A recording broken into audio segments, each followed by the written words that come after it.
जय हिंद बच्चों। Very very good morning to all of you. कैसे हैं आप सब? Very very good morning. Priya Bharti, Priyanshu Kumari, very very good morning.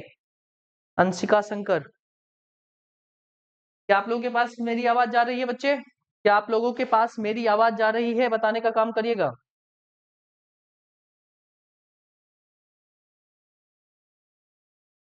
Very very good morning to all of you. सबके पास मेरी आवाज जा रही है बच्चे? कुमारी, वेरी वेरी गुड मॉर्निंग बच्चे। गुड मॉर्निंग, गुड मॉर्निंग सबको, गुड मॉर्निंग। सबके पास मेरी आवाज जा रही है?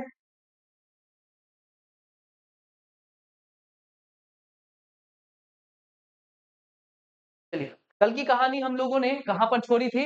कल की कहानी में शायद हम लोगों ने ओनली के फर्क को समझा था कि ओनली जो होता है एक ऐसा वर्ड होता है जो जिस वर्ड के साथ लिखा हुआ होता है उसी को क्वालिफाई करने का काम करता है। ठीक है, हम लोगों ने ये समझा था कि ओनली एक ऐसा वर्ड होता है जिसके साथ ये लिखा हुआ होता है उसी वर्ड को क्वालिफाई करने का काम करता है।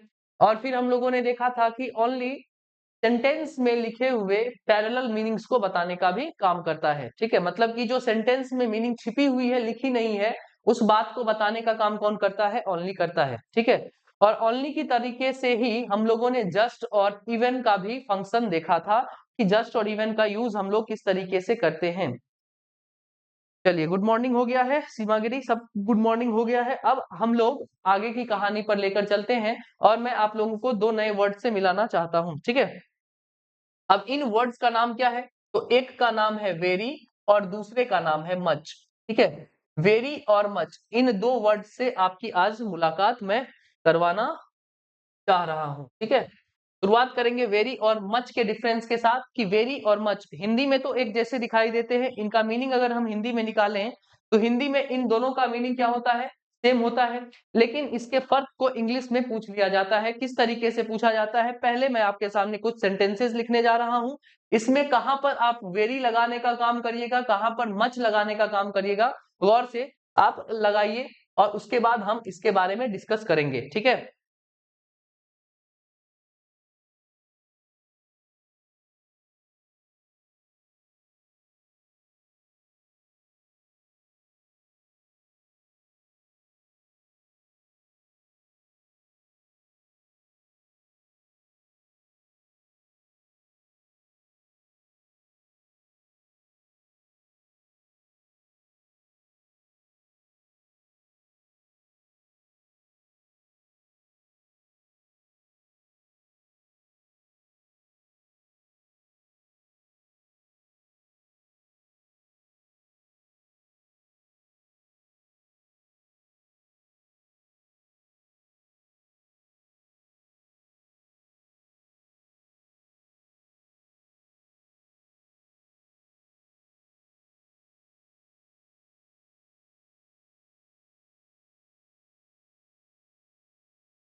ये आपके सामने चार सवाल लिखे हुए हैं।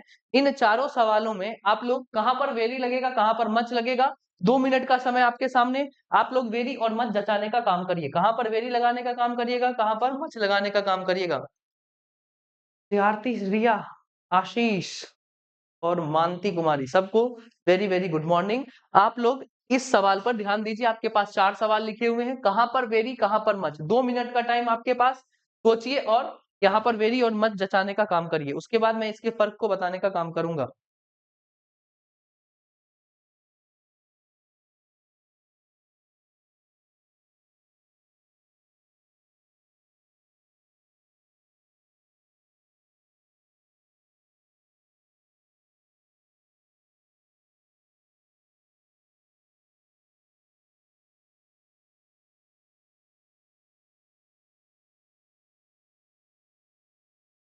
पर्यांशिका, प्यांशु, बहुत सुंदर। बढ़िया जा रहे हैं आप लोग, बेहतरीन बनाने का काम करिए। 4 सवाल दिए हुए हैं। चलिए अगर हम इस क्वेश्चंस पर आए तो उससे पहले मैं आप लोगों को इन दोनों के फर्क के बारे में बता देता हूं, ठीक है। वेरी और मच में क्या डिफरेंस है इसके बारे में मैं बता देता हूं। Raj Prajapati, hello hello hello hello. Late हो गए? लेट नहीं हुआ है बच्चे, अभी स्टार्ट ही हुआ है, अभी कुछ पढ़ाया नहीं गया है, अभी स्टार्ट ही हुआ है। वेरी और मच के डिफरेंस को हम लोगों को देखना है, ठीक है। वेरी और मच का जो डिफरेंस होता है वो हिंदी में तो सेम तरीके के ही दिखाई देते हैं, लेकिन इंग्लिश में इसके डिफरेंस को हमसे पूछ लिया जाता है, ठीक है। अगर हम इस वेरी की बात करें बच्चे, अगर हम इस वेरी की बात करें तो ये जो वेरी होता है वो प्रेजेंट पार्टिसिपल के साथ, पार्टिसिपल के साथ यूज होता है। किसके साथ यूज होता है? प्रेजेंट पार्टिसिपल के साथ हम इसे यूज करते हैं, ठीक है। और ये जो हमारा मच होता है वो पास्ट पार्टिसिपल के साथ यूज किया जाता है। किसके साथ यूज किया जाता है? पास्ट पार्टिसिपल के साथ यूज किया जाता है। हम लोगों ने वर्ब एडवांस की कहानी में प्रेजेंट पार्टिसिपल और पास्ट पार्टिसिपल की कहानी को बता दिए हैं, ठीक है। प्रेजेंट पार्टिसिपल के स्ट्रक्चर को भी हम लोगों ने चर्चा में लाया था और हम लोग पास्ट पार्टिसिपल के भी स्ट्रक्चर को जानते हैं, ठीक है। प्रेजेंट पार्टिसिपल का जो स्ट्रक्चर होता है वो क्या होता है कि वर्ब के पहले फॉर्म के साथ आईएनजी जोड़ने का काम करते हैं तो हमारा प्रेजेंट पार्टिसिपल बन जाता है। और पास्ट पार्टिसिपल का स्ट्रक्चर क्या होता है? वर्ब का तीसरा फॉर्म हमारा पास्ट पार्टिसिपल का स्ट्रक्चर होता है। ये कहानी हम लोगों ने वर्ब के दौरान पढ़ रखी है, हम लोगों ने वर्ब के दौरान पढ़ रखी है। तो अब हम लोग जचा देते हैं, जहां पर हमें पास्ट प्रेजेंट पार्टिसिपल दिखाई देगा, मतलब कि जो पार्टिसिपल्स होते हैं वो होते क्या है, आप लोगों को बताया गया था, वर्ब से बने हुए एडजेक्टिव्स होते हैं। वर्ब से बने हुए एडजेक्टिव्स को ही पार्टिसिपल कहा जाता है। और अगर कहीं पर भी हमें ये वर्ब से बने हुए एडजेक्टिव्स दिखाई देंगे वर्ब प्लस आईएनजी के फॉर्म में, तो हम लोग वेरी का यूज करेंगे। और यही वर्ब से बने हुए पार्टिसिपल अगर हमें वर्ब के तीसरे फॉर्म में दिखाई देंगे, मतलब कि एडजेक्टिव के रूप में दिखाई देंगे, तो हम मच का यूज करेंगे। लिखा हुआ है he watched a dash interesting movie. Movie हमारा नाउन है और नाउन से पहले जो भी कहानी लिखी हुई होती है कायदे से एडजेक्टिव होती है। क्या होती है बच्चे? एडजेक्टिव होती है। अब यहाँ पर हमें दिखाई दे रहा है कि ये वर्ब के साथ क्या जुड़ा हुआ है बच्चे? आईएनजी जुड़ा हुआ है। क्या जुड़ा हुआ है? आईएनजी जुड़ा हुआ है। और आईएनजी वाला जो भी हमारा एडजेक्टिव होता है वो प्रेजेंट पार्टिसिपल होता है। इसीलिए हमने यहाँ पर क्या चीज का चुनाव किया? वेरी का चुनाव किया। किसका चुनाव किया? वेरी का चुनाव किया। फिर यहाँ पर लिखा हुआ है ऑफिसर्स, ये हमारा नाउन है और नाउन से ठीक पहले जो भी कहानी लिखी हुई होती है अपने आप में क्या होती है? एडजेक्टिव होती है, ठीक है। और यहाँ पर हमें दिखाई दे रहा है ये वर्ब का तीसरा फॉर्म है, तो वर्ब के तीसरे फॉर्म के होने के कारण हम लोगों ने पास्ट पार्टिसिपल जैसे ही यहाँ पर देखा तो हम लोगों को यहाँ पर मच लिखने की जरूरत पड़ गई, ठीक है। फिर लिखा हुआ है डैश अवेटेड रिजल्ट। रिजल्ट हमारा क्या है? नाउन है। नाउन से ठीक पहले जो भी कहानी लिखी हुई होगी अपने आप में एडजेक्टिव होगी। और यहाँ पर हमें दिखाई दे रहा है कि अवेट का वर्ब का तीसरा फॉर्म बना हुआ है। तो वर्ब के तीसरे फॉर्म मतलब कि पास्ट पार्टिसिपल से पहले हम लोग क्या चीज का यूज करते हैं बउआ? तो हम बोलेंगे हम लोग मच का यूज करते हैं। किसका यूज करते हैं? मच का यूज करते हैं। फिर यहाँ पर लिखा हुआ है Sanjay was dash interested in this work, ठीक है। तो यहाँ पर वर्ब से पहले जो भी लिखा हुआ ये हमारा एडजेक्टिव हुआ और ये हमारे वर्ब के तीसरे फॉर्म को दिखा रहा है। और वर्ब के तीसरे फॉर्म मतलब कि पास्ट पार्टिसिपल से पहले हम लोग क्या चीज का चुनाव करते हैं बच्चे? मच का चुनाव करते हैं। किसका चुनाव करते हैं? मच का चुनाव करते हैं। यहां तक की बात क्लियर है तो हम लोग गाड़ी को आगे लेकर चलते हैं, ठीक है। अब गाड़ी आगे जाएगी और फिर से आप लोगों को एग्जाम में कुछ और नए तरीके के फिलअप्स मिल जाते हैं। किसको लेकर? वेरी और मच को लेकर, ठीक है। तो मैं आपके सामने और कुछ सवाल लिख रहा हूं, इसमें आप वेरी और मच जचाने का काम करिएगा, ठीक है। सब में वेरी और मच, ठीक।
के सामने 5 सवाल लिखे हुए हैं।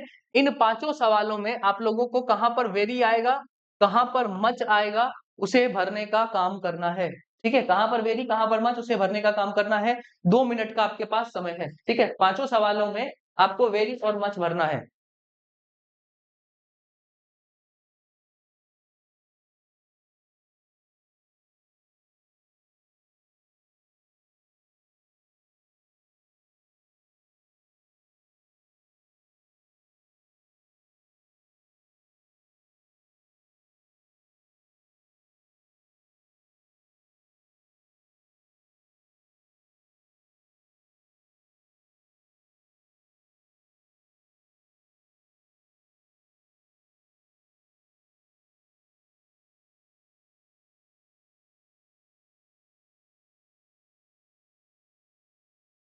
या तो सब बनाइएगा, दूसरा बनाने का काम करिए बच्चे। दूसरे से कहानी स्टार्ट होती है ना।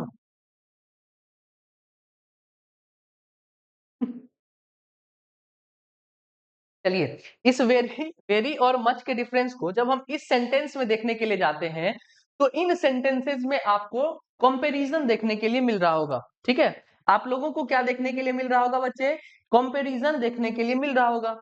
तो जब यहाँ पर कंपैरिजन वाले सवाल होते हैं, जब भी हमारे सामने कंपैरिजन वाले सवाल होते हैं, तो जो भी हमारा वेरी होता है वो हमारा पॉजिटिव के साथ यूज किया जाता है। किसके साथ यूज किया जाता है बच्चे? तो हम बोलेंगे पॉजिटिव डिग्री के साथ यूज किया जाता है हमारा वेरी। ठीक है, वेरी किसके साथ यूज किया जाता है? पॉजिटिव डिग्री के साथ यूज किया जाता है। और जो भी हमारा मच है वो हमारा कंपैरेटिव डिग्री के साथ यूज किया जाता है। कोई दिक्कत, कोई परेशानी? अगर परेशानी नहीं है तो जैसे ही पॉजिटिव डिग्री देखेंगे, ऑनेस्ट हमारा पॉजिटिव डिग्री है, तो हम क्या लगा देंगे? वेरी का यूज करेंगे। डॉलर हमारा कंपैरेटिव डिग्री है, तो इस कंपैरेटिव डिग्री से हम लोगों को पहले क्या लगाना पड़ेगा? कंपैरेटिव डिग्री से पहले हमें मच का यूज करना पड़ेगा। मोर क्या है? Comparative degree. कंपैरेटिव डिग्री से पहले हमें मच का चुनाव करना है। देखिए कहानी कितनी ज्यादा खूबसूरत हुई। एटेंटिव क्या है? हमारा एडजेक्टिव है। क्या है? एडजेक्टिव है। एडजेक्टिव से पहले जो भी चीज आता है क्वालिफाई करने के लिए, अपने आप में एडवर्ब होता है। और एडवर्ब से पहले उसे क्वालिफाई करने के लिए अपना एडवर्ब वो अपना क्या कर रहा है? काम कर रहा है। ठीक है, अब लिखा हुआ है I love her dash more. जैसे ही मैंने मोर देखा तो हमें पता चला कि ये कंपैरेटिव डिग्री है, और कंपैरेटिव डिग्री से पहले हम लोगों ने क्या चीज को चुना? मच को चुना। ठीक है, आगे लिखा हुआ है M S Dhoni is dash most popular. अब यहां पर जैसे ही हम लोगों ने देखा कि मोस्ट पॉपुलर लिखा हुआ है, तो ये अपने आप में क्या बना? Superlative degree. क्या बना बच्चे? Superlative degree. और सुपरलेटिव डिग्री से पहले हम लोग आर्टिकल द का यूज करना सीखे हैं एडजेक्टिव में। ठीक है, तो एक कहानी और बनी कि अगर हमने पॉजिटिव डिग्री का यूज किया वेरी के साथ, कंपैरेटिव डिग्री का यूज किया मच के साथ, तो सुपरलेटिव डिग्री का भी तो हमें जानकारी चाहिए किसके साथ क्या होगा। तो सबसे पहले इस सुपरलेटिव डिग्री से पहले हम द को लिखेंगे और उससे पहले मच का यूज करेंगे। तो एक ट्रिक हमारे सामने बना कि सुपरलेटिव डिग्री से पहले अगर हमें किसी चीज का चुनाव करना है, तो हमें क्या चीज का चुनाव करना है? मच और द का चुनाव करना है। यहां तक की बात क्लियर है बच्चे? यस और नो में जवाब दीजिए। तो अब आगे हम लोगों की गाड़ी चलने के लिए तैयार है। बताइए जल्दी।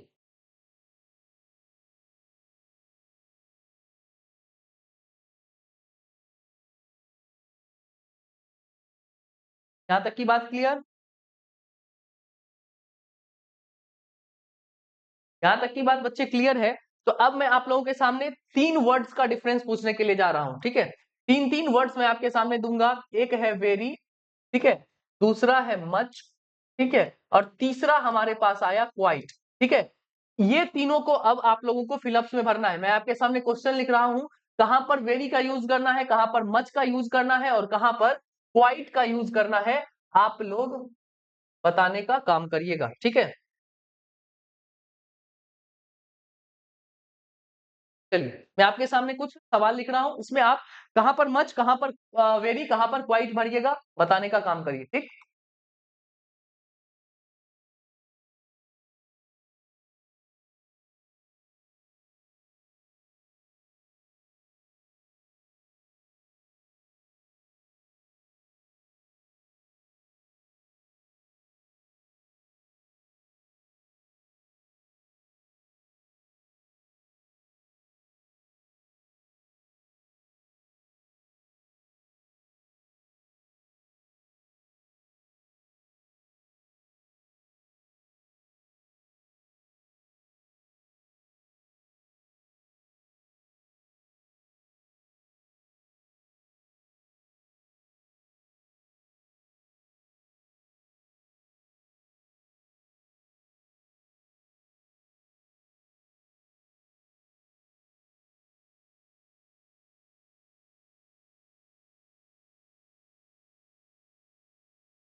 चलिए आपके सामने 5 सवाल हैं। इसमें कहाँ पर वेरी, कहाँ पर मच, कहाँ पर क्वाइट का यूज होगा, बताने का काम करिए। इसमें आप वेरी भरिएगा, कहाँ पर मच, कहाँ पर क्वाइट, जल्दी बताइएगा।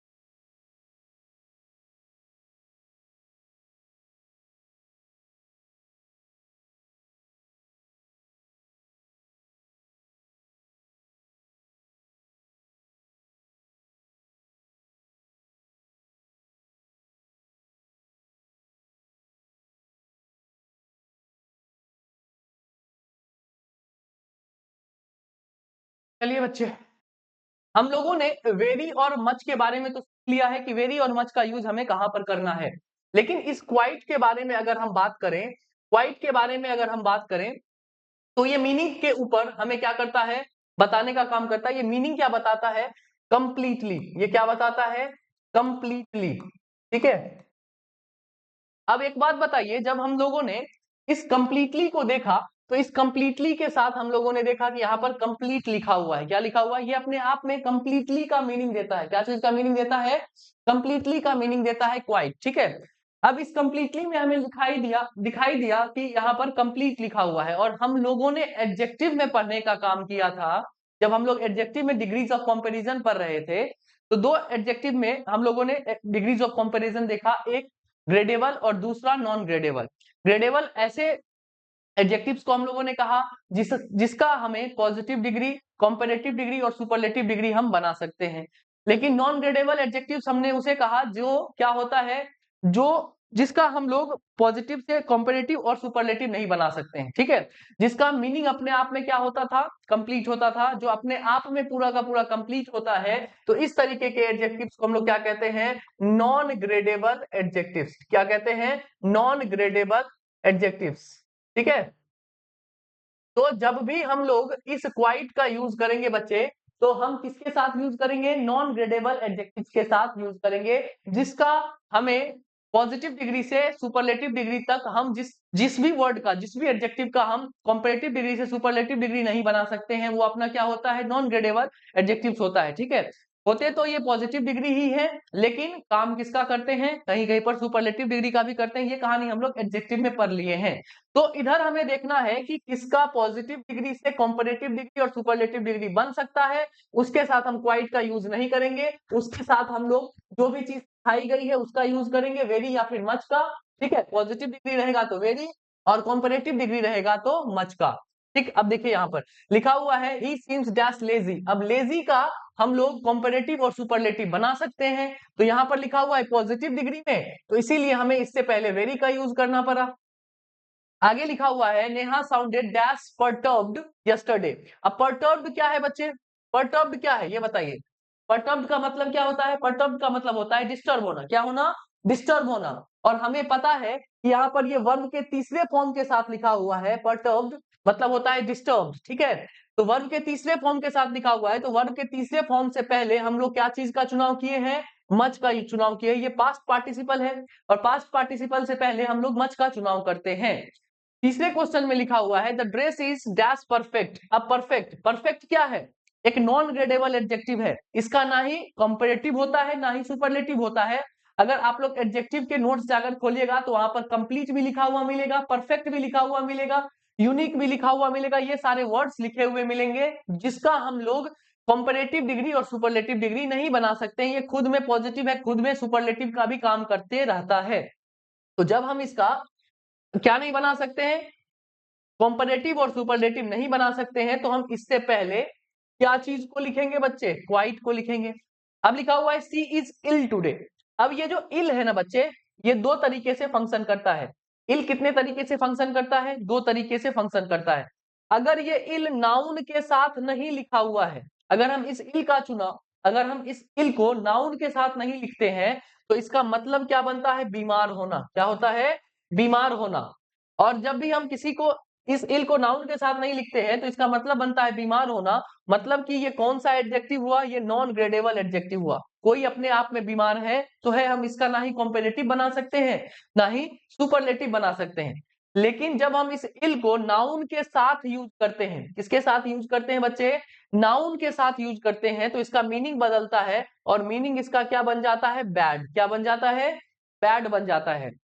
जैसे कि एग्जांपल के लिए अगर हम बोले इल मैनेजमेंट, यहाँ की मैनेजमेंट इल है, ठीक है। इल मैनेजमेंट अगर हमने बोलने का काम किया तो यहाँ की मैनेजमेंट क्या है, बुरी है, ठीक है। इल मैनेजमेंट का मतलब क्या हुआ, बैड मैनेजमेंट, ठीक।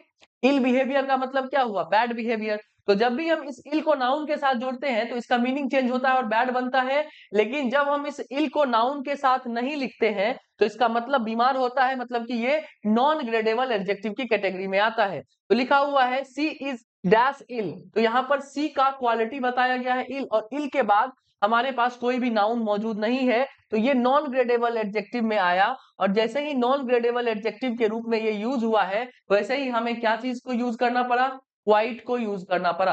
अब लिखा हुआ है Naman found her dash nice to everyone. अब नाइस का हम positive degree, comparative degree, superlative degree, comparative degree और सुपरलेटिव डिग्री इसका बनता है।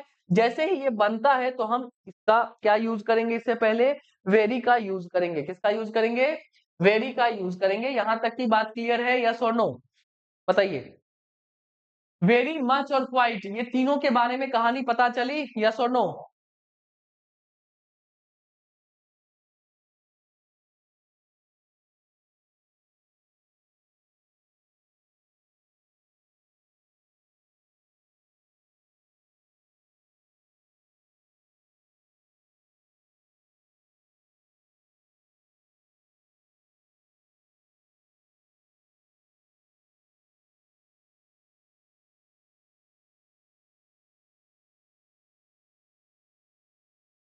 चलिए, अब यहां तक की बात क्लियर है तो मैं आप लोगों को दो बेहतरीन वर्ड्स के साथ अब मुलाकात करवाने के लिए जा रहा हूं।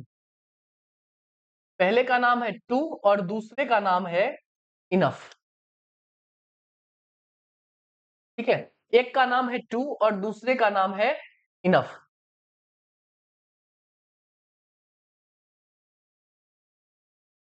ठीक है। अब बताओ, अब मैं अगर इसके फर्क को आप लोगों से डिस्कस करना चाहूं तो अगर मान के चलो मैं आपसे पूछूं कि कोई भी चीज आपको जरूरत से ज्यादा मिले तो आपको कैसा लगेगा, बताइए। अगर कोई भी चीज आप लोगों को जरूरत से ज्यादा मिले तो आपको कैसा लगेगा, बताने का काम करिएगा सारे बच्चे। अगर कोई भी चीज आप लोगों को जरूरत से ज्यादा मिले तो आपको कैसा फील होगा, जल्दी बताइए।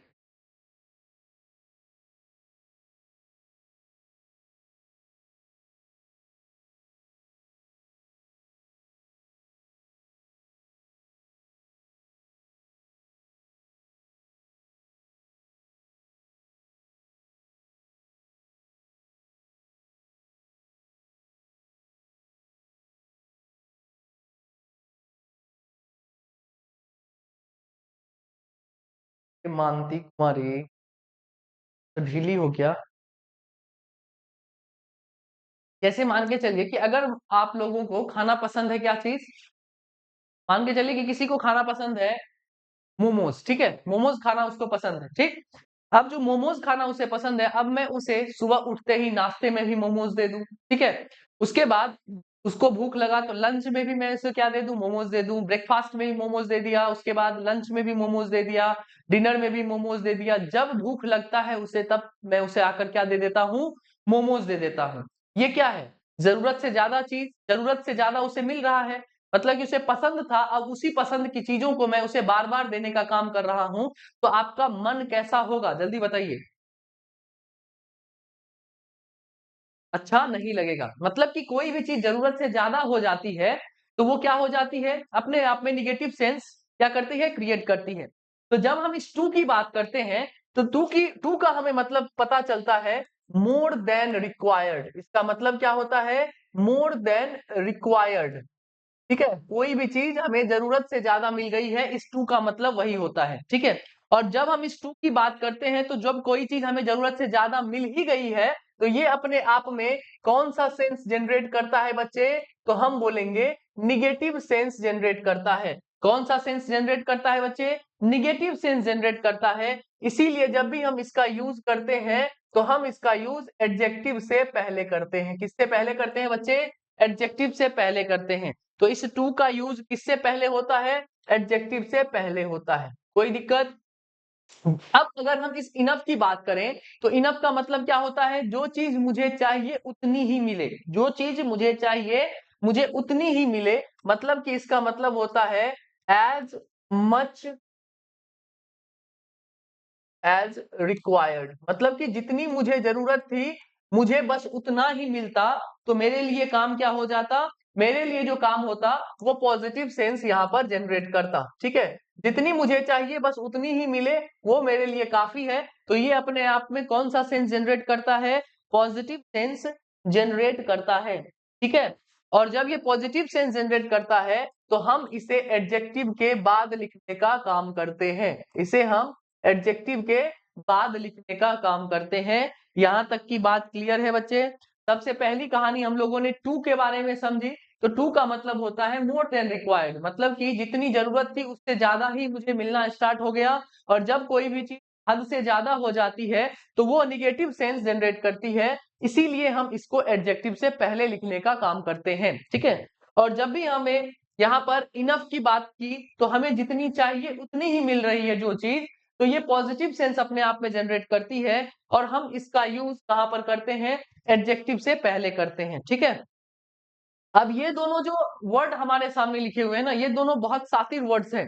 ये मीनिंग को घुमाने का काम करते हैं। ये किसको घुमाने का काम करते हैं बच्चे? मीनिंग को घुमाने का काम करते हैं। कैसे? मैं बताता हूं। मैं आपके सामने दो सेंटेंस लिख रहा हूं। ही द कॉफी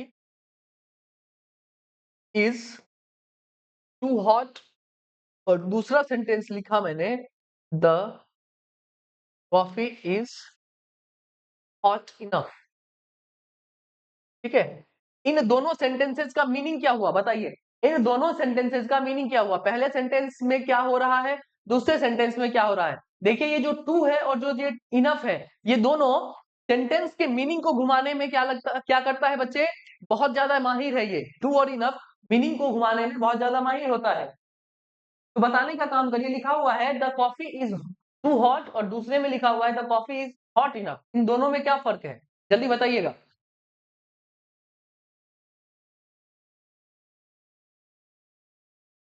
अगर ऊपर की कहानी समझ में आई है तो आप लोगों को पता चल गया होगा कि इस दोनों सेंटेंसेस में क्या फर्क है।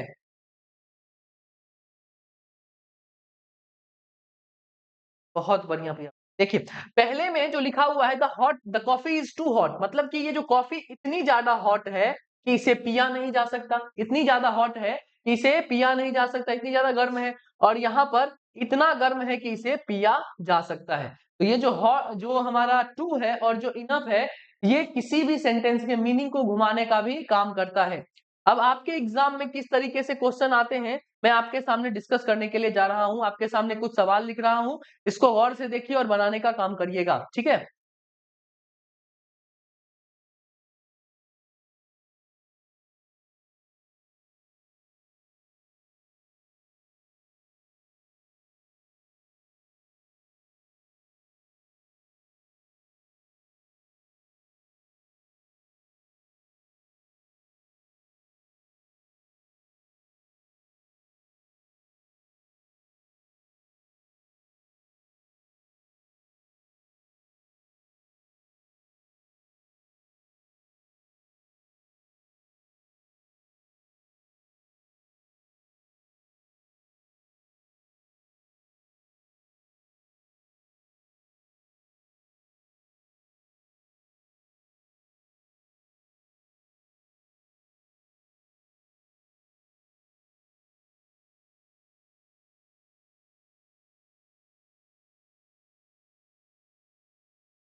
आपके सामने 5 सवाल लिखे हुए हैं, इन पांचों सवालों में क्या करेक्शन होगा इसे बताने का काम करिएगा।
चलिए बालक एवं बालिकाओं इस बात पर डिस्कस करते हैं।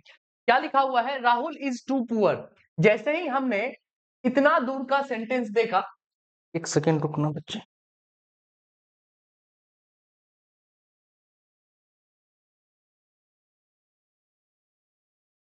जैसे ही हम लोगों ने इतने दूर सेंटेंस देखा तो यहां से हमें पता चला कि ये अपने आप में निगेटिव सेंस जनरेट करता है, और हमें एडजेक्टिव के दौरान पता चला था कि जब भी हम कोई भी निगेटिव सेंस में कोई भी चीज को लेकर चलते हैं तो निगेटिव के लिए हमें सम नहीं एनी की जरूरत होती है। किसकी जरूरत होती है? एनी की जरूरत होती है। ये बात हम लोगों ने एडजेक्टिव में पढ़ रखी है कि अगर कोई सेंटेंस निगेटिव जनरेट हो रहा है, मतलब कि निगेटिव सेंस दे रहा है, तो हमें सम नहीं एनी की जरूरत होती है। फिर यहाँ पर लिखा हुआ है सी इज टू वीक। तो जैसे ही हम लोगों ने इतना दूर पढ़ा तो टू अपने आप में एक निगेटिव वर्ड है, तो निगेटिव सेंस जनरेट करेगा, तो आगे हमें सम नहीं किसकी जरूरत होगी? एनी की जरूरत होगी। किसकी जरूरत होगी? एनी की जरूरत होगी। तो हमें एक पहली बात का पता चला कि अगर कोई सेंटेंस में टू है और टू के साथ कोई एडजेक्टिव लिखा हुआ है, क्या लिखा हुआ है बच्चे? टू के साथ अगर कोई एडजेक्टिव लिखा हुआ है किसी भी सेंटेंस में, तो इस सेंटेंस में आगे टू के साथ हमें फर्स्ट फॉर्म ऑफ वर्ब भी दिखाई देगा। देखिए यहाँ पर टू के साथ first form of verb, to के साथ फर्स्ट फॉर्म ऑफ वर्ब, मतलब कि हमें इन्फिनिटिव्स दिखाई दे रहे हैं। तो हमें पहला चीज ये पता चला कि किसी सेंटेंस में अगर टू के साथ एडजेक्टिव लिखा हुआ है तो आगे की कहानी जब हम बढ़ेंगे तो हमें आगे क्या चीज दिखाई देगा? टू प्लस वर्ब वन दिखाई देगा। ठीक है, क्या दिखाई देगा? टू प्लस वर्ब वन का फॉर्मेट दिखाई देगा। और जब हम इसी सेंटेंस की बात करते हैं तो ये सेंटेंस हमें निगेटिव सेंस देता हुआ नजर आता है। क्या चीज देता हुआ नजर आता है बच्चे? निगेटिव सेंस देता हुआ नजर आता है। तो इसी के लिए हम इस सेंटेंस में सम, एवरी और नो का यूज नहीं करते हैं। सम, एवरी और नो का यूज नहीं करते हैं। इसके जगह पर इसके जगह पर बच्चे हमें सिर्फ और सिर्फ एक ही वर्ड की जरूरत होती है, जिसे हम लोग क्या कहते हैं? एनी की जरूरत होती है। किसकी जरूरत होती है बच्चे? एनी की जरूरत होती है। फिर से समझिए कि अगर किसी सेंटेंस में टू के साथ एडजेक्टिव लिखा हुआ हमें मिलेगा तो आगे की कहानी हमें टू प्लस वर्ब वन के साथ चाहिए। और इसी कहानी को जब हम लोग आगे बढ़ाते हैं तो चूंकि टू अपना निगेटिव सेंस जनरेट करता हुआ नजर आता है, तो इसीलिए आगे हमें सम, एवरी और नो जैसे वर्ड्स की जरूरत नहीं होती है। हमें सिर्फ और सिर्फ एनी की जरूरत होती है। इसकी जरूरत होती है, एनी की जरूरत होती है। अब आते हैं तीसरे सवाल पर। लिखा हुआ है ही वॉज टू स्लीपी। जैसे ही हमने यहाँ पर देखा ही वॉज टू स्लीपी, तो ये हमें समझ में आया कि ये अपने आप पे निगेटिव सेंस जनरेट करता है, तो हमें नो की जरूरत नहीं है, हमें एनी की जरूरत है। फिर लिखा हुआ है सीमा इज टू लेजी। तो जैसे ही हम लोगों ने टू लेजी देखा तो आगे हमें सम की जरूरत नहीं है, समथिंग को हटाकर हमें क्या करना पड़ेगा? एनीथिंग करना पड़ेगा। फिर लिखा हुआ है ही इज टू रूड। जैसे ही हमने टू रूड देखा तो हमें एवरी की जरूरत नहीं है, हमें एनी की जरूरत है। हमें किसकी जरूरत है? एनी की जरूरत है। ठीक। अब अगर हम इन्हीं सेंटेंसेस पर आए तो ये सेंटेंसेस जो हैं ये ट्रांसफॉर्म भी किए जा सकते हैं। क्या चीज किए जा सकते हैं बच्चे? ट्रांसफॉर्म भी किए जा सकते हैं। ट्रांसफॉर्म कहने का मतलब होता है कि इस सेंटेंस को बदला भी जा सकता है, लेकिन इसके मीनिंग में कोई भी छेड़खानी नहीं होगी। कैसे इसे बदल सकते हैं? तो हमें अगर इसको ट्रांसफॉर्म करना है, अगर हमें इसे ट्रांसफॉर्म करना है बच्चे, तो हमें क्या करना पड़ेगा, इस टू के जगह सो को लिखना पड़ेगा। क्या लिखना पड़ेगा, इस टू के जगह हमें सो की जरूरत होगी। इस टू के जगह हमें किसकी जरूरत होगी, सो की जरूरत होगी। फिर आगे जो भी एडजेक्टिव लिखा हुआ है हम उस एडजेक्टिव को लिखने का काम करेंगे। फिर आगे हमें दैट की जरूरत होगी और फिर हम आगे सब्जेक्ट के साथ आगे सेंटेंस क्या करेंगे, कंटिन्यू करेंगे। क्या करेंगे, आगे सेंटेंस कंटिन्यू करेंगे। अब जो आगे का सेंटेंस होगा उस सेंटेंस में हमें एक चीज, पहली चीज क्या दिखाई देगी, आगे जो हमारे पास जो भी सेंटेंस लिखा हुआ होगा उस सेंटेंस में हमें इनएबिलिटी दिखाई दे सकती है। क्या दिखाई दे सकती है, इनएबिलिटी दिखाई दे सकती है। इनएबिलिटी कहने का मतलब क्या है कि वो काम करने में अयोग्य होगा। क्या होगा, अयोग्य होगा। जैसे कि मैं अगर बोलूं कि राहुल इज पुअर, अगर कोई गरीब है, अगर कोई गरीब है तो वो क्या है, इनेबल है। क्या है, इनेबल है। क्या चीज खर्च करने के लिए, पैसे खर्च करने के लिए। अगर कोई कमजोर है तो वो, यहाँ पर माइल के जगह पर आप क्या करना है, एनी जैसे ही हो गया, तो हमें अब माइल की जरूरत है। तभी सिंगुलर बना लीजिएगा, इसको हम माइल कर लेते हैं, ठीक है। अगर कोई क्या है, कमजोर है, तो वो क्या है, उसकी इनेबिलिटी है, और इनेबिलिटी होने के कारण, इनेबिलिटी होने के कारण वो क्या नहीं कर पा रहा है, आगे दौड़ नहीं पा रहा है। मतलब कि हमें ये पता चला कि जब भी हम इसको ट्रांसफॉर्म करेंगे तो हमें टू के जगह पर सो की जरूरत होगी, फिर हम एडजेक्टिव लिखने का काम करेंगे, फिर दैट, फिर हमें सब्जेक्ट चाहिए और आगे सेंटेंस चाहिए। अगर सेंटेंस इन एबिलिटी को बता रहा है, अगर सेंटेंस इन एबिलिटी को बता रहा है तो प्रेजेंट के लिए कैन का यूज करना है और पास्ट के लिए कुड का यूज करना है। प्रेजेंट के लिए कैन का यूज करना है, पास्ट के लिए कुड का यूज करना है। बात इन एबिलिटी की है तो इनके साथ हमें नॉट जोड़ देना है। क्या जोड़ देना है, नॉट जोड़ देना है, ठीक है। अगर मैं पहले सेंटेंस को ट्रांसफॉर्म करना चाहूं तो ट्रांसफॉर्म करने के लिए मुझे क्या लिखना पड़ेगा, राहुल इज, अब टू के जगह पर हम क्या लिखेंगे, सो पुअर। क्या लिखेंगे, सो पुअर। अब आगे क्या लिखना है, दैट, ठीक है। दैट के बाद क्या लिखना है, सब्जेक्ट लिखना है, तो राहुल के लिए हमें ही का यूज करना पड़ेगा। अब बात है प्रेजेंट टेंस की, तो हमें कैन नॉट का यूज करना है। किसका यूज करना है, कैन नॉट का यूज करना है, और फिर लिखेंगे स्पेंड, और फिर लिखेंगे एनी मनी, ठीक है। तो ये हो गया इस सेंटेंस का क्या चीज, ट्रांसफॉर्मेशन। क्या हो गया, ट्रांसफॉर्मेशन। अब आप लोगों का काम है दूसरा और तीसरा सेंटेंस को क्या करना, ट्रांसफॉर्म करना, मतलब कि चेंज करना। जिस तरीके से मैंने पहले सेंटेंस को चेंज किया है उसी तरीके से आपको दूसरे और तीसरे सेंटेंस को चेंज करना है, ठीक है। दूसरे और तीसरे सेंटेंस को चेंज करना है। आप लोगों के एग्जाम में इसका रिमूवल ऑफ टू करके आ जाता है क्वेश्चन, ठीक है। रिमूवल ऑफ टू करके आप लोगों के एग्जाम में क्वेश्चंस आ जाते हैं, आपको इसे चेंज करना है। दूसरे और तीसरे नंबर के क्वेश्चंस को जल्दी चेंज करने का काम करिए।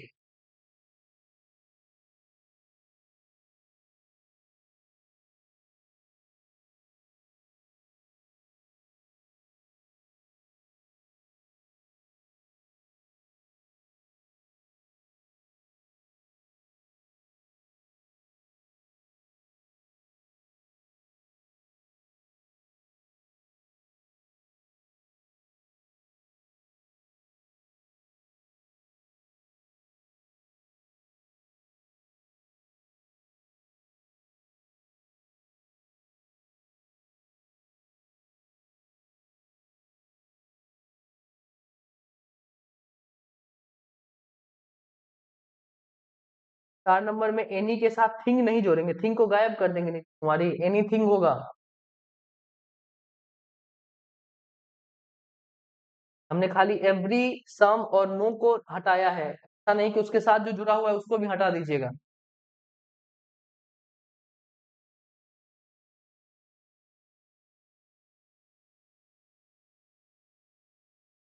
जो नोट्स नहीं बना रहा है ना उसके पास पीडीएफ नहीं आएगा। ठीक है, चलिए देखिए, अगर मैं दूसरे सेंटेंस को ट्रांसफॉर्म करूं तो मुझे क्या लिखना पड़ेगा, she is so weak that she can not run any mile, ठीक है। उसी तरीके से अगर मैं फोर्थ तीसरे नंबर को करूं तो लिखा हुआ है he was he was so sleepy, he was so sleepy that he. अब बात यहां पर किसकी आई? पास्ट की आई। तो पास्ट के लिए हमें कुड नॉट का यूज करना है, that he could not work anymore. ठीक है, अब रहा हमारे पास चौथा सेंटेंस। चौथे सेंटेंस की कहानी को देखते हैं। तो चौथे सेंटेंस को अगर हमें चेंज करना है तो हम लिखेंगे सीमा इज सो लेजी दैट। अब इसके बाद सी। अब आप एक बात बताइए, जो हम लोगों ने पहले सेंटेंस, दूसरे सेंटेंस और तीसरे सेंटेंस में देखा, तो यहां पर हमें इनएबिलिटी बताई गई। यहां पर हमें क्या बताई गई? इनएबिलिटी बताई गई। लेकिन चौथे सेंटेंस में दिखाई दिया है लेजीपना। मतलब कि अगर एक बात बताइए, कोई आदमी गरीब है तो उसकी क्या है? मजबूरी है कि वो पैसा खत्म नहीं कर सकता, मतलब पैसा खर्च नहीं कर सकता है। कोई कमजोर है तो वो दौड़ नहीं सकता है। कोई आलस सोया हुआ है, उसके अंदर नींद भरा हुआ है, तो वो काम नहीं कर सकता है। क्या है? उसकी मजबूरी है। लेकिन यहां पर जब हम लोगों ने देखा कि Seema is too lazy to do anything, तो हमें यहां पर पता चला कि सीमा आलसी है। मतलब कि वो करने के लिए काम कर सकती है लेकिन वो कर नहीं रही है।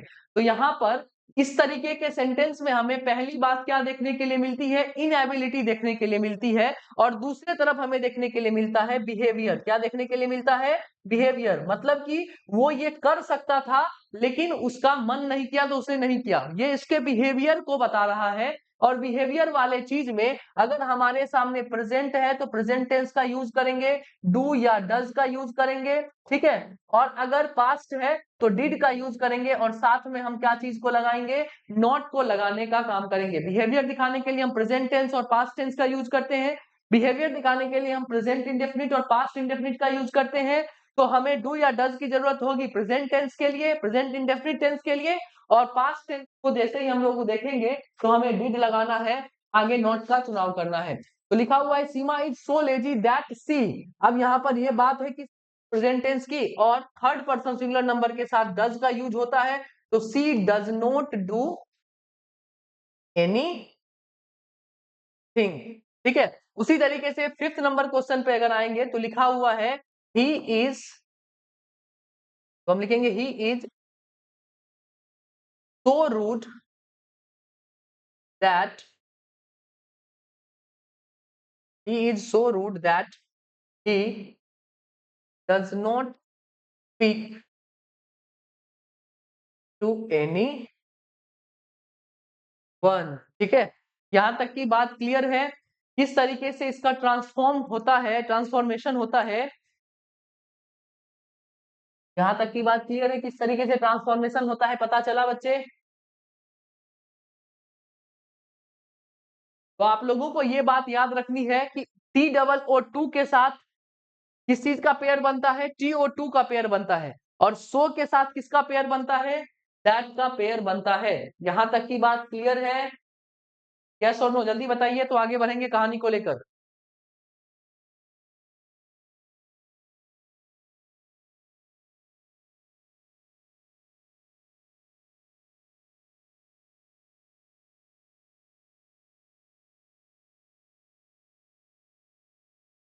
चलिए, अब देखिए आप लोगों के एग्जाम में किस तरीके के क्वेश्चंस और देखने के लिए मिलते हैं। मैं आप लोगों को कुछ और क्वेश्चंस दिखाना चाह रहा हूं इस टू और सो के रीजंस में। ठीक है, देखिए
दिमाग लगाइए और पांचों सवालों को सही करने का काम करिए।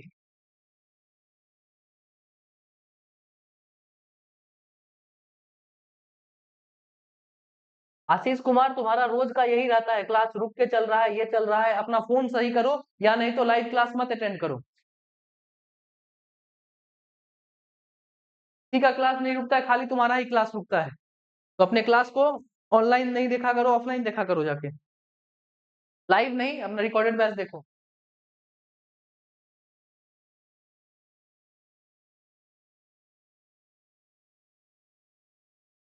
इसके अरेंजमेंट को सही करिए। ठीक है, आपके पास अरेंजमेंट को लेकर कहानी यहाँ पर पूछी गई है।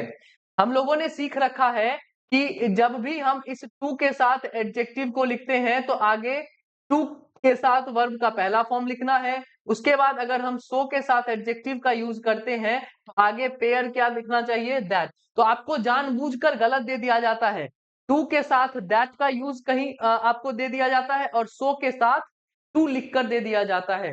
तो आपको इसी अरेंजमेंट को सही करना है इन सारे क्वेश्चंस में। ठीक है, आपको पेयरिंग गलत दे दी जाती है, टू के साथ दैट लिख देगा, सो के साथ टू लिख देगा, लेकिन होना क्या चाहिए, टू के साथ टू होना चाहिए, सो के साथ दैट होना चाहिए। लिखा हुआ है Raveena is too arrogant that. अगर हम इस दैट की बात कर रहे हैं, अगर हम इस दैट की बात कर रहे हैं और आगे हमें वर्ब का पहला फॉर्म नहीं दिख रहा है, दैट के साथ आगे कहानी चल रही है, तो इस दैट के लिए हमें टू नहीं, क्या चीज का यूज करना है, सो का यूज करना है। किसका यूज करना है, सो का यूज करना है। यहाँ पर लिखा हुआ है टू मीट, इस टू के लिए हमें सो का यूज नहीं करते हुए किसका यूज करना है, टी डबल ओ टू का यूज करना है। ठीक, अब लिखा हुआ है सीमा वॉज सो डिप्रेस्ड। अब कहानी यहीं पर खत्म हो गई है। कहानी जब यहीं पर खत्म हो गई है तो सो का पेयर तो हम तब बनाते हैं ना जब आगे में दैट होता, जब आगे दैट होता तब हम सो लिखने का काम करेंगे, लेकिन यहाँ पर आगे तो दैट लिखा हुआ है नहीं। तो हमें जो कहानी पिछले क्लास मतलब कि अभी पीछे बताई गई है उस कहानी के ऊपर जाना है। डिप्रेस्ड लिखा हुआ है, वर्ब का तीसरा फॉर्म कायदे से यहाँ पर एडजेक्टिव का काम कर रहा है, और वर्ब के तीसरे फॉर्म होने के कारण मतलब कि पास्ट पार्टिसिपल होने के कारण हमें सो नहीं, यहाँ पर मच का चुनाव करना है। क्या चीज का चुनाव करना है, मच का चुनाव करना है। अब बात आई फोर्थ नंबर के क्वेश्चन के ऊपर, लिखा हुआ है she seems too innocent to trust everyone. अब एक बात बताइए, इससे पहले हम लोगों ने जितने भी सेंटेंसेस में कहानियां देखी वो सारी की सारी कहानियां हमें निगेटिव सेंस देती हुई नजर आ रही थी। वो सारी की सारी कहानियों में हमें निगेटिव सेंस पता चल रहा था। देखो, एरोगेंट क्या है, एक अनप्लीजेंट सा वर्ड है। सैड क्या है, एक अनप्लीजेंट सा वर्ड है। तो जब भी हम टू का यूज करते हैं, जब भी हम टू का यूज करते हैं तो आगे जो भी कहानी लिखी हुई होती है वो कौन सी एडजेक्टिव लिखी हुई होती है, अनप्लीजेंट। क्या लिखी हुई होती है, अनप्लीजेंट एडजेक्टिव लिखी हुई होती है। क्या लिखी हुई होती है, अनप्लीजेंट एडजेक्टिव के साथ हम लोग क्या चीज को यूज करते हैं, टू का यूज करते हैं। किसका यूज करते हैं बच्चे, टू का यूज करते हैं। अनप्लीजेंट क्या बोलते हैं, अनप्लीजेंट एडजेक्टिव के साथ हम लोग टू का यूज करते हैं। मतलब कि अनफेवरेबल या फिर अनप्लीजेंट, जो देखने में क्या हो, निगेटिव सेंस दे, तो उसके साथ हम टू का यूज करते हैं। लेकिन अगर हमारे सामने कोई प्लीजेंट कोई हमारे सामने अगर प्लीजेंट एडजेक्टिव आ जाए तब हम क्या करेंगे, जैसे इनोसेंट क्या है, प्लीजेंट एडजेक्टिव है। हैप्पी क्या है, प्लीजेंट एडजेक्टिव है।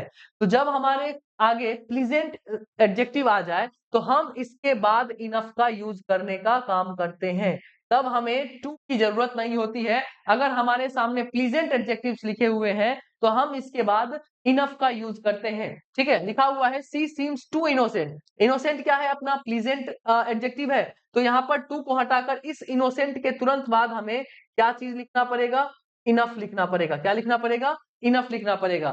She seems innocent enough to trust everyone. ठीक है, अब अगर मैं इसका ट्रांसफॉर्मेशन करूं, मतलब कि सेम उसी तरीके से बनाऊं, तो हम बोलेंगे क्या चीज, सी seems so innocent, he seems so innocent, he seems so innocent that she trusts everyone, that she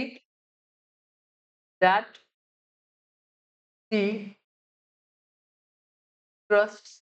अब एवरीवन को छेड़ने की जरूरत नहीं है। ठीक है, अब बात प्लीजेंट की आ गई है तो निगेटिव बनाने का भी कोई जरूरत नहीं है। ठीक है, अब बात प्लीजेंट की आ गई है तो आगे हमें किसकी जरूरत नहीं है, निगेटिव बनाने की जरूरत नहीं है। उसी तरीके से यहाँ पर भी लिखा हुआ है Hari was too happy to do everything. Happy देखने से ही पता चल रहा है कि प्लीजेंट एडजेक्टिव है। टू नहीं लगाकर इस हैप्पी के तुरंत बाद हमें क्या लिखना पड़ेगा, इनफ लिखना पड़ेगा। क्या लिखना पड़ेगा, इनफ लिखना पड़ेगा। और इसे भी आप ट्रांसफॉर्म कर सकते हैं। हम बोलेंगे कि Hari was so happy that he. अब बात क्या है, बात यहां पर आ गई है पास्ट टेंस की, ठीक है। तो हम पास्ट टेंस में यूज करेंगे that he did every thing. तो ये कहानी आप लोगों से ट्रू और इनफ की पूछ ली जाती है आपके एग्जामिनेशंस में, ठीक है। आपके एग्जामिनेशंस में इस तरीके की कहानी पूछ ली जाती है, ठीक। तो ये कहानी आप लोगों को ध्यान में रहनी चाहिए, ठीक है। ये कहानी आप लोगों को ध्यान में बुआ रहनी चाहिए।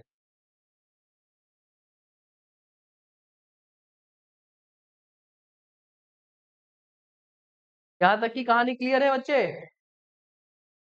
यहां तक की कहानी क्लियर? अगर अनप्लीजेंट एडजेक्टिव आएगा तो अनप्लीजेंट एडजेक्टिव से पहले टू का यूज करना है। प्लीजेंट एडजेक्टिव जैसे ही देखेंगे वैसे ही आगे कहानी हम बदलेंगे, और प्लीजेंट एडजेक्टिव के तुरंत बाद हमें इनफ का यूज करना है। सिंपल सी कहानी है, सिंपल सी कहानी पहचानिए और आगे बढ़ते जाइए। चलिए, यहां तक की कहानी बच्चे लोगों को क्लियर है। तो एक लास्ट कहानी पर आज की चलते हैं, जिसमें हमें दो चीजों के फर्क के बारे में समझना है। एक है हार,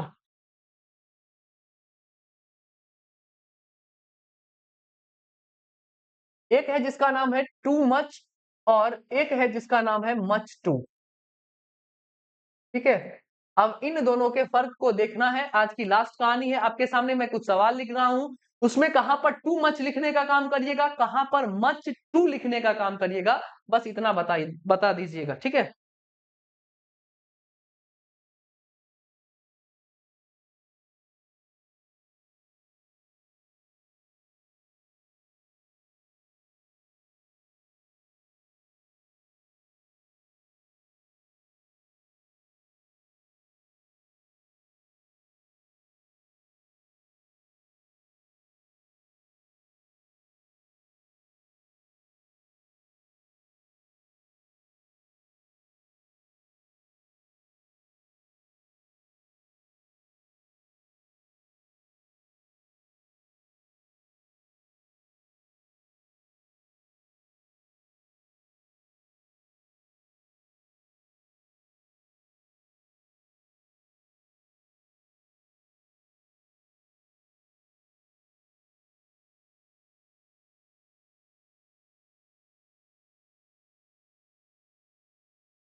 आपके सामने 5 सवाल दिए हुए हैं। इन पांचों सवालों में आप कहां पर टू मच भरने का काम करिएगा, कहां पर मच टू भरने का काम करिएगा। 2 मिनट का समय आपके सामने, बताइए।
ए बोकचंद, मुस्कान कुमारी, हमें टू मच और मच टू को भरना है, ना कि टू को भरना है।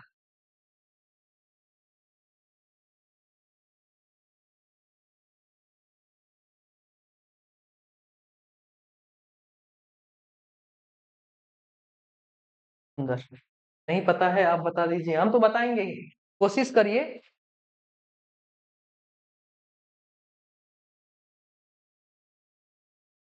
चलिए, जब हम लोग एडजेक्टिव पढ़ रहे थे, जब हम लोग एडजेक्टिव पढ़ रहे थे, तो हमें ये बात बताई गई है कि इस मच के बाद हमें किसकी जरूरत है बच्चे? हमें इस मच के बाद अनकाउंटेबल नाउन की जरूरत होती है। किसकी जरूरत होती है? अनकाउंटेबल नाउन की जरूरत होती है। ठीक है, तो यहाँ पर हमें बात पता चली कि जब हमें मच दिखाई देगा तो इसके तुरंत बाद हमें क्या चीज की जरूरत होगी? अनकाउंटेबल नाउन की जरूरत होगी। ये कहानी हमें एडजेक्टिव में बताई गई है। तो अनकाउंटेबल नाउन की वजह से ये हमारा मच एडजेक्टिव बना और ये जो टू है हमारा एडवर्ब बना। ये दोनों साथ में मिलकर कंपाउंड का काम करते हैं और ये बात हम लोग एडजेक्टिव में पढ़ चुके हैं। अगर आपको ध्यान होगा कि मच के बाद हम किसका चुनाव करते हैं? मच के बाद हम लोग क्या चीज का चुनाव करते हैं बच्चे? अनकाउंटेबल नाउन का चुनाव करते हैं। अब बात आई, जब ये हमारा एडवर्ब है, जब टू हमारा एडवर्ब है, तो एडवर्ब के बाद हमें क्या चीज की जरूरत है बच्चे? एडवर्ब के बाद हमें एडजेक्टिव की जरूरत है। तो यहाँ पर हमें किसकी जरूरत पड़ेगी? एडजेक्टिव की जरूरत पड़ेगी। तो हम यहाँ पर ये कहानी समझे कि टू मच के बाद हमें अनकाउंटेबल नाउन लिखा हुआ होना चाहिए और मच टू के बाद हमें एडजेक्टिव लिखा हुआ मिलना चाहिए। तो इसको अगर उल्टा समझे तो अनकाउंटेबल नाउन से पहले हमें टू मच का यूज करना है और एडजेक्टिव से पहले हमें मच टू का यूज करना है। कहानी हमारी सिंपल हो गई। अब जो आदमी पार्ट्स ऑफ स्पीच जानता है, पहचानता है, पहचानना जानता है, उसके लिए काम आसान है। जो पार्ट्स ऑफ स्पीच को पहचानना नहीं जानता है, वो जाकर चाइना का टिकट खरीद ले और वहीं जाकर बस जाए। लिखा हुआ है सी हैज डैश टेंशन। टेंशन क्या है? अपने आप में अनकाउंटेबल नाउन है और अनकाउंटेबल नाउन से पहले हम लोग टू मच का यूज करते हैं। किसका यूज करते हैं? टू मच का चुनाव करते हैं। और ये जो अपना सैड है वो अपना एडजेक्टिव है और एडजेक्टिव से पहले हम लोग मच टू का यूज करते हैं। किसका यूज करते हैं बच्चे? मच टू का यूज करते हैं। लिखा हुआ है डैश अटेंशन। अटेंशन क्या है? अनकाउंटेबल नाउन है बच्चे। क्या है? अनकाउंटेबल नाउन है। तो हम इससे पहले टू मच का यूज करेंगे। किसका यूज करेंगे? टू मच का यूज करेंगे। और आगे लिखा हुआ है डैश सक्सेसफुल। सक्सेसफुल क्या है? एडजेक्टिव है। और इसी की वजह से हमें क्या चीज का चुनाव करना पड़ेगा? मच टू का चुनाव करना पड़ेगा। किसका चुनाव करना पड़ेगा बच्चे? मच टू का चुनाव करना पड़ेगा। अब तीसरी कहानी में हमें दिखाई दे रहा है Raman need dash money. Money क्या है? अनकाउंटेबल नाउन है और अनकाउंटेबल नाउन से पहले हमें टू मच का चुनाव करना है। इसका चुनाव करना है? टू मच का चुनाव करना है। अब लिखा हुआ है एंड डैश वर्कर्स।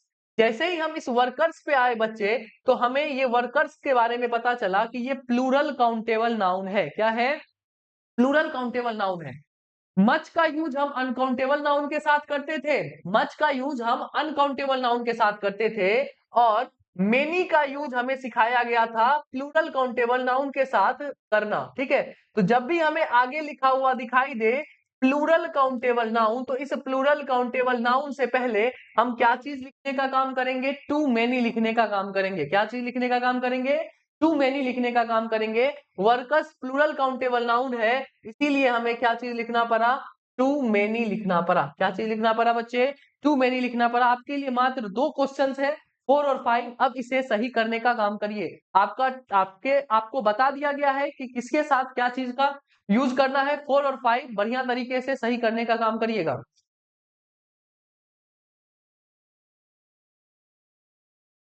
4 और 5 बढ़िया तरीके से सही करिए। 1 मिनट का समय है आपके पास। आपका टाइम शुरू होता है अब।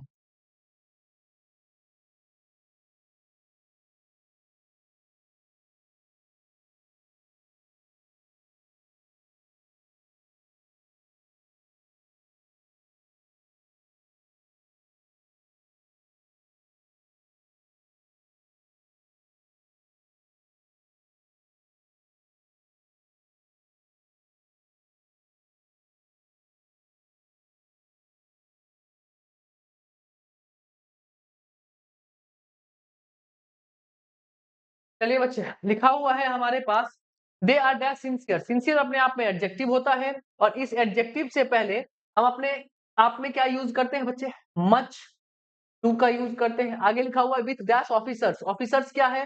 प्लूरल काउंटेबल नाउन, और प्लूरल काउंटेबल नाउन से पहले हमें टू मेनी लिखने की इजाजत दी गई है। आई नो डैश सेंस, ठीक है, आई नो व्हाट, तो व्हाट का आंसर ये दे रहा है, तो नाउन है, कौन सा नाउन है? अनकाउंटेबल नाउन है, और अनकाउंटेबल नाउन से पहले हमें किसकी जरूरत होती है? टू मच की जरूरत होती है। यहां तक की बात सबको क्लियर है? यस और नो? यहां तक की बात क्लियर है? यस और नो बच्चे? रिवाइज नहीं करिएगा तो कुछ समझ में नहीं आएगा। रिवाइज नहीं करिएगा कुछ समझ में नहीं आएगा, समझे? रिवीजन नहीं तो कुछ भी नहीं। मैं शुरू के क्लास से ही आप लोगों को समझा रहा हूं, जितना आप पार्ट्स ऑफ स्पीच की गहराई में उतरते जाइएगा, पानी ऊपर जाते जाएगा। अगर आप रिवीजन नहीं करिएगा, अगर आप लोग रिवीजन करिएगा तो उसमें तैरना सीख जाइएगा। समझ में आई बात? कोई दिक्कत, कोई परेशानी, पेट में गड़बड़, माथा में दर्द, कोई दिक्कत नहीं है? ठीक है, तो रिवीजन करिएगा तो तैरना सीखिएगा, नहीं करिएगा तो पार्ट्स ऑफ स्पीच आपको गहराई में लेकर चला जाएगा। ठीक है, तो जब तक रिवीजन नहीं तब तक कोई भी चीज संभव नहीं है। ठीक है, तो यहां तक की बात क्लियर है बच्चे? तो एडवर्ब की कहानी हम लोग नेक्स्ट क्लास में और नए नए वर्ड्स के साथ चलेंगे। ठीक है, तब तक के लिए बहुत बहुत धन्यवाद, बहुत बहुत आभार। जय हिंद बच्चों।